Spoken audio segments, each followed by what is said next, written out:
Hey, what's going on, everybody? Hopefully, everybody's having a good day, night, morning, evening, whatever it is, wherever you're at. First and foremost, before I even start this video off, I want to apologize for the good chance of this being really shitty camera quality or video quality, because unfortunately, my Galaxy S20 Plus, I actually had shipped back this morning. I shipped that back to where I bought it from because, well, the last two Galaxies I've had problems with. The first one, the speaker for your ear when you make a phone call, it didn't work at all. Second one I got, it worked, but even at max volume, it was pretty much like a whisper.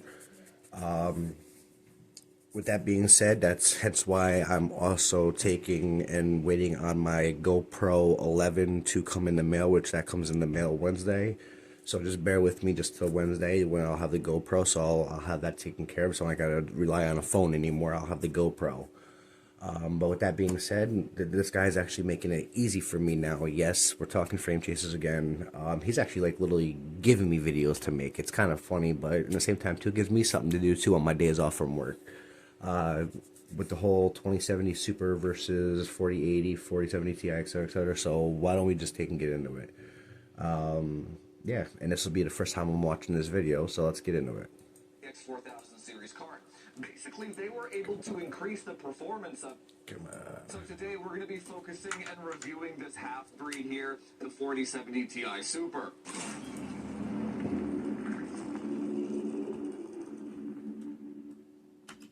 Which realistically, all is the 4070 Ti Super, whatever the hell you want to call it, all it is turned up 4070 more or less. It's a better bin 4070, which NVIDIA did the same damn thing in the 3000 series. So for this to happen with the 4000 series, it's no shocker whatsoever.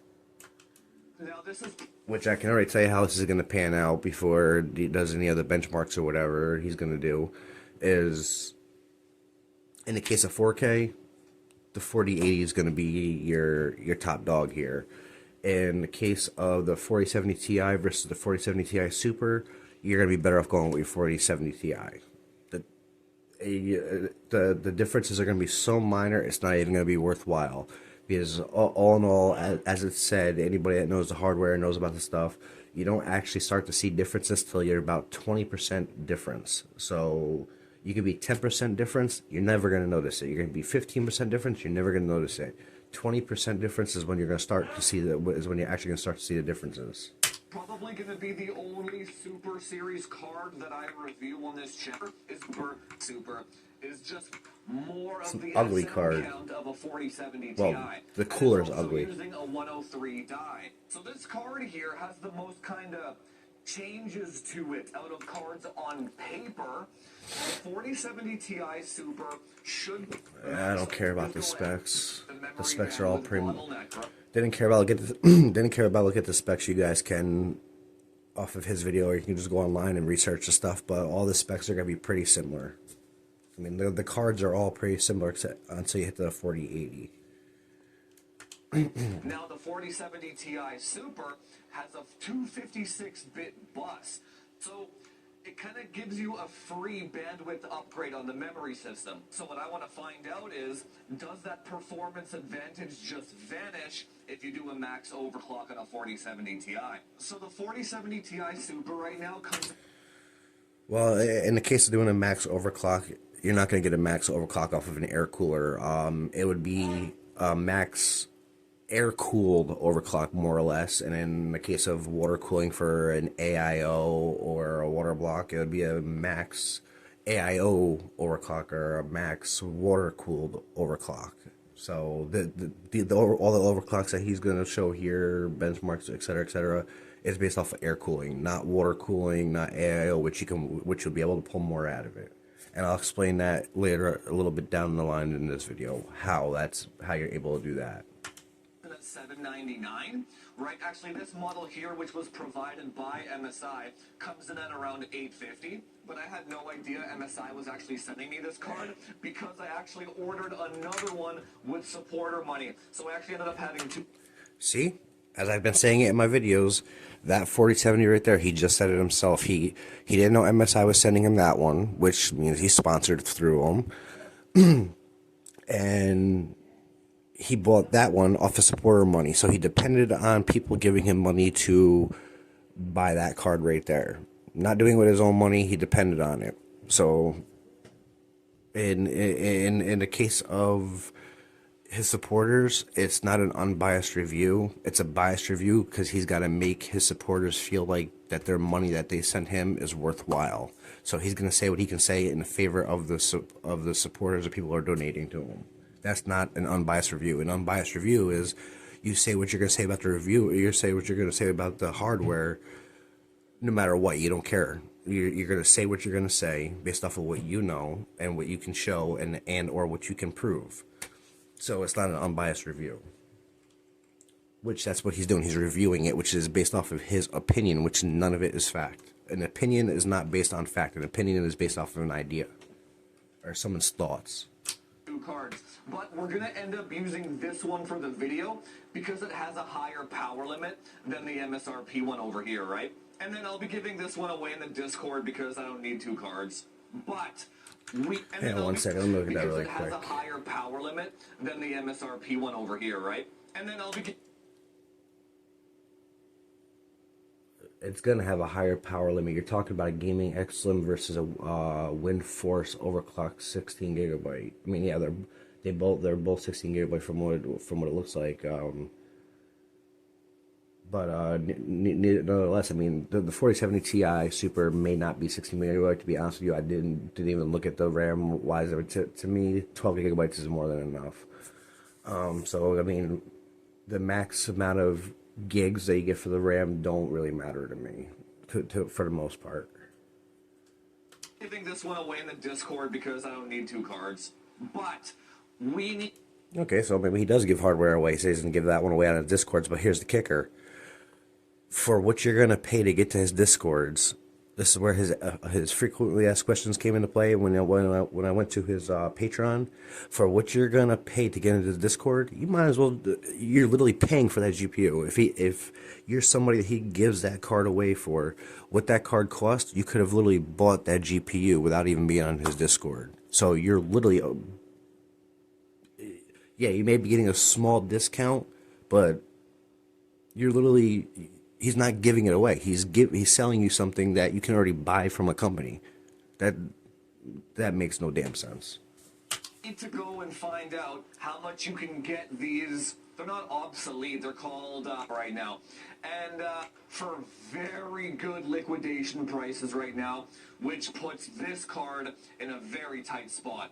So at the time of recording this video, you can actually get a 4070 Ti off of Best Buy open box for $650. You heard what he just said. You can get a 4070 Ti off of Best Buy for $650 open box.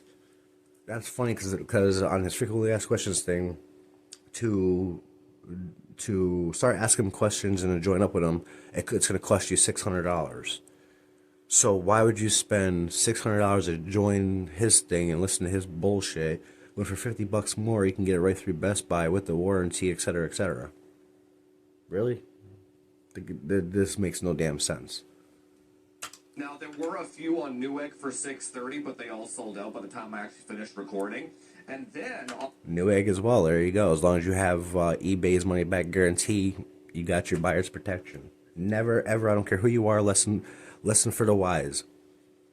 Never buy anything off of eBay unless you have a money back guarantee. Never, ever, ever, ever. It does not matter the condition. It could be brand new sealed, brand new with the box sealed. If you don't have a money back guarantee, eBay's money back guarantee, do not buy it. On the Zotac open box store, you could pick up a 4080 for $830. That's okay, what is nonsense? Okay, so first up. Alright. Okay, so first up, we've got OG Firestrike, a synthetic benchmark designed to scale perfectly. And here we have the 4070 Ti, 11% faster than the 4070, and then the 4080 is 28. Which is first gig for Firestrike, which is off of 3D Mark, which is kind of funny because his video when he was ragging on Jay, about using the whole Port Royal gig, which Port Royal's off a 3D Mark. Well, Firestrike is based off of Port Royal as well, or not based off Port Royal. Firestrike is based off of 3D Mark as well. The only difference really is Port Royal is a ray tracing based GPU benchmark. It's designed to absolutely pound any GPU with ray tracing. It's a ray tracing based benchmark. But yeah, so exactly what he was dogging on Jay for, now he's doing. Which, as I already called it, the 40 Ti Super and 40 Ti, you're better off with the 40 Ti because the difference is, it's 11% difference. You know, which, if he ran, believe it or not, if he ran that same benchmark back 5 times, those results would be different every time because no two benchmarks are the same. That is 100% fact. It does not matter what benchmark you run. No two benchmarks are the same. So as that card heats up more, the benchmark's going to change. As I said, the 28% difference with the 4080, that would be a card. Say you were running like a 3070 or the 4070 or the 4070 Ti. That 4080 would be a worthy upgrade because, for the simple fact that we got a 20% difference in performance. You'll notice that. Percent faster than a 4070 Ti. So 17% faster than that 4070 Ti Super. Scaling in the game. So let's move on. Okay, Time Spy up next, and then the 4070 Ti. Yeah, buddy, you should be doing Time Spy Extreme, but Time Spy will work too. Again, same thing I had already said. Between the 4070 Ti and the 4070 Ti Super, you're better off going with the 4070 Ti. You'll save a few bucks, as well as you'll pretty much have a 4070 Ti Super for the most part, except for the small differences in the bus speeds. 4080 again, you'll have your differences that you'll notice. As I said, the 4070 Ti Super is nothing more than a turned up 4070 Ti. It's a better bin 4070 Ti with a little bit more bus speed. That's pretty much it for the most part. That 7% difference you will never notice that on its best day. Now, at the end of this video, I will let you in on a little trick where, while it has to do with modding, two different things that you can actually do. One of them is modding, and in modding, I will tell you how you could pull a nice chunk of performance, turn all these cards into all new monsters, or whatever you want to call them, turn them into completely different cards, or not completely different cards, but respectably increase their performance is what I'm looking for. I want to put it out the best way without making it seem like it's insane. Ti Super here is 7% faster than an OG. And yes, I'm having a smoke, so. And then the 4080 is the whopping don't know what to tell you if you don't like it. 24% faster than a 4070 Ti. 70 Ti Super, and just a regular 4. It's just kind of funny though, because all the things that he was ragging on Jay about in his past videos, he's doing himself now. 4080. Next up, we got Port Royal, the ray tracing benchmark, and then the 4070 Ti Super is 10% faster than the original 4070 Ti. And then again, the 4080 here is just 24% faster than the 4070 Ti cards. Are within margin of error, which means we are. Realistically, that 1% means nothing. It really doesn't mean nothing, because as you can see here, the 1%, it's literally on par. It means nothing. They're all the same. You always go after your average. At least that's what I always do. Your average is pretty much what everybody's going to get, which again, they're all pretty much the same. And here we are again doing a gaming benchmark, so it's everything he dogs on Jay about, he's doing himself. CPU bound, so nothing to look at here. Let's move on to 1440. Super is only 6% faster than the OG card, and then the 4080 is 18% faster than the OG card, which makes our 40 Ti in 4K. We see the biggest jumps here. The extra bandwidth on that 4% power and scaling here. To be honest, my opinion, 4K is more hype than it's worth. I've gamed in 4K. I primarily game in 1440p now. I've gamed in 4K. To me, it's more hype than it's worth. 4K is still not huge. Most people out there can't afford a 4K monitor, let alone the hardware to actually run proper 4K. So, and there's not dogging on anybody out there who can't afford it or whatever. I mean, You have your jobs, you have your income, you have bills, you have real life. You can get what you can get. Trumping both other cards. It's like the 4070 Ti Super has an identity crisis, trying to be a 4K card, but also not quite powerful enough to be a 4K card. We got 9% for the 42% Ti Super. It's trying to be a 4K resolution bandwidth. You can see that 2070 Ti. I don't care about none of this. Trying it goes so increase. It get much close to legal with our AMD 7 all more speed. Also, on this 10 was in. I was using before. Now what? Check GPU utilization and power draw. So very interestingly here, the GPU. I'm actually gonna let this play through because I'm gonna do a quick little thing on a factual thing with GPUs, which I don't care. Anybody can argue what they want to, but it's 100% factual. Which Frame Chasers does not know anything about it, obviously, because he could be getting better numbers. But I'm gonna let this play out. Then I'm gonna take an adjust. I'm gonna say what I'm gonna say. Usage on all three of the cards was 100%. None of them were throttling, none of them were power limited. But the two cards up top, the 4070 Ti and the 4070 Ti Super, they were actually pulling the exact same power, which I thought was actually super awesome, but also intriguing as well. So the 4070 Ti Super is actually just as efficient as the OG card, and you get more FPS. So that's like a huge W for me. So when reviewing a graphics card, you can review it two ways, right? You can review it in a vacuum. Now I'm gonna explain this really quick on the whole power end of it. All GPUs, the same exact thing applies to CPUs. Same exact thing applies to RAM. All GPUs, the cooler they are kept and the better they are dialed in, the more efficient they will run using the less amount of resources, meaning power. And the easiest way to do that, which you'll get a little bit out of it, it all depends on the quality of the thermal paste you use. If you use low quality, you're going to get low quality. All your manufacturers, they use cheap garbage thermal paste. That's a fact. Every time I get a GPU, I don't care whether it's a new GPU, used GPU, or whatever. The very first thing I do is I always take the thermal paste off that it comes with.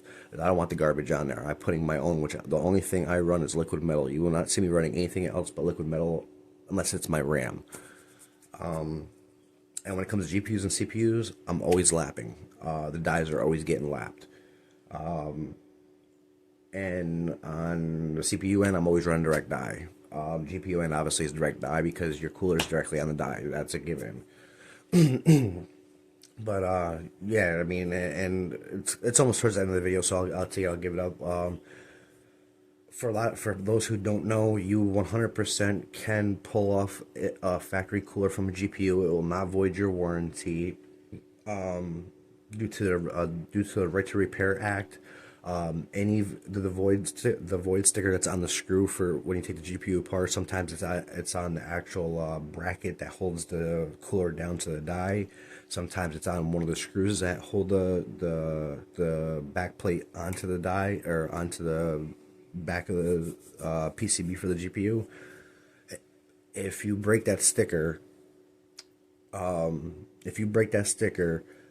and you run into a problem with that GPU, unless the company that you bought it from can prove that it's user error, by law, that company has to repair it. They have to repair it or replace it, or as they call it an RMA, is due to the Right to Repair Act. It gives you the legal right to take the GPU apart. And if anything happens to it, as long as it's not proven user error, the company by law has to cover it. Now, to follow that up, I know it's in the United States.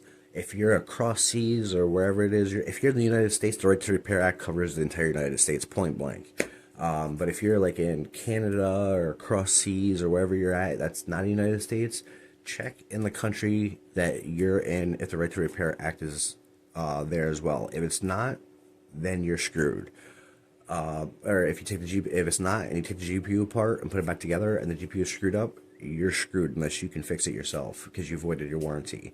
If you're in a country that has the Right to Repair Act in effect, and you pull the GPU apart and then put it back together, and the GPU is screwed up, and you send it back to the manufacturer for an RMA or refund or whatever, and that manufacturer cannot prove that it is user error, meaning your fault, then by law they have to either repair it, and more than likely they'll charge you or do it for free, or it depends on how their policy goes, or they'll give you your money back or whatever the case may go. I can't control what another company does. But on the end of a GPU running, all the GPUs you showed, this goes for any NVIDIA GPU. It does not go for AMD GPUs. As AMD GPUs, as far as I'm aware of, you have to change out filtering or whatever it is. I've never done it with an AMD GPU, so I'm not even going to attempt to speak on it. I've done it with a bunch of NVIDIA GPUs, and they're all the same exact way. It's what they call shunt modding. It's not hard at all. It takes a little bit of practice to get the hang of it. Once you find the shunts that you have to do, most of the time it's 5 ohm resistors. And once you find the shunts that you got to shunt, you just take a 5 ohm resistor and you solder it on top of the resistors that you have to shunt. So you're taking that 5 ohms and bringing it up to 10 ohms, which realistically, in my opinion, I've yet to try it, but I've yet to try it because for the simple fact of I've never really looked for it, but I'm willing to bet you can buy the same size resistors in 10 ohms and then just pull off the 5 ohm resistor, just drop it or solder a 10 ohm resistor onto the PCB and get the exact same thing, because all you're doing is taking 5 ohm for 5 ohm, it's 10 ohms. You're just taking, instead of doing 2 resistors, you're taking 1 resistor off and doing a 10 ohm resistor in place of the 2 5 ohms. Basic math. Again, I don't know if 10 ohm resistors come in the size of 5 ohms. I really don't know. I've never looked for it. I've always just grabbed 5 ohms and stacked it and soldered it, called it a day. But the whole point of shunt modding is what it takes and it does is it makes the GPU think it's using less power than it actually is. It reports using less power, and what that in return, what that does is the GPU will run cooler, and then in the same time, it's a chain reaction. The GPU thinks that it makes the GPU think that it's making using less power, so it's running cooler. So the GPU thinks the GPU is running cooler, so the GPU is going to push harder using less resources, meaning it's running more efficient. So the GPU is going to put out more power, meaning performance power, using less. But that's the modding trick that pretty much all my GPUs have. Well, except for my 2080 Ti Kingpin, my 3080 Ti for the Win 3 Ultra, that is shunt modded and lapped. But yeah, that's that modding trick, which yeah, that's pretty much that. You can also take and get you get the same but smaller results out of just changing a thermal paste. The better the quality is, the better it's going to do. Obviously, the worse the quality is, the worse it's going to do. Or you can review it based on cost per FPS, per wattage power draw, right? Now, if I were to review this graphics card in a vacuum, this would be my new favorite RTX 4000 series card. Basically, they were able to increase the performance of it and keep the power draw as low as a 4070 Ti, which is fantastic. I love that. I love low power draw, high performance cards. But you take it out of that vacuum all of a sudden, and now you can pick up a 4070 Ti for about $650, and it basically performs the same in 1440p and 1080p. And as long as you crank that memory slider on the 4070 Ti, you're not going to be bottlenecked in any way. So basically, you're paying... Yeah, he's already full of shit right there. I don't care what the graphics card is. You're not going to take a memory slider and just crank it without adjusting the power. Is how GPUs work is your VRAM feeds the GPU. So the faster the information can get, the faster that the memory can get the information to the GPU, the faster the GPU can go. However, you're going to hit a point with your memory slider where you got to increase the power so you can actually feed the proper power to the memory so it can actually perform.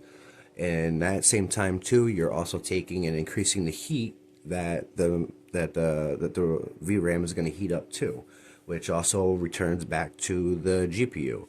Because you can take and up your power a little bit to get that VRAM to push the information, but then at that point in time, you could have your VRAM processing more information faster than the GPU can push the information, for the simple fact of you got to turn that GPU up too.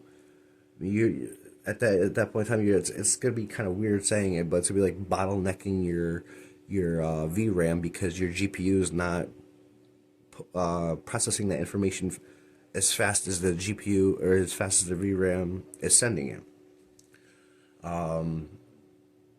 So yeah, increasing the power on the GPU, your power slider, is going to increase the power going to your RAM, as well as it's going to increase the power going to the GPU as well. So you're introducing more heat there. I don't care what anybody says, you're not taking at stock settings, you're not taking your VRAM slider and putting it to the max and running it, and that VRAM is going to be stable. Not going to happen. It doesn't work that way. It takes power to make power. That's where a lot of us that do modding and PCB work come into play with shunt modding. As we shunt mod to make the GPU think it's using less power to run cooler, so we can put more power into it so it performs better. It's a chain reaction. It's no different than your system RAM to your CPU. Everything's got to play accordingly. $150 more for 4 more gigabytes of RAM. I mean, you could, it's viable in 4K, but you would really want a 48. Performance is just too close to that 47 and an open box 4080, right? So that's why I was saying that this card specifically is caught between a rock and a hard place. To be honest with you, I'm not even really going to finish this video because he's just pretty much just talking now, and it's pretty much it's become a pointless gig right now to continue watching it. But going back to his Patreon gig,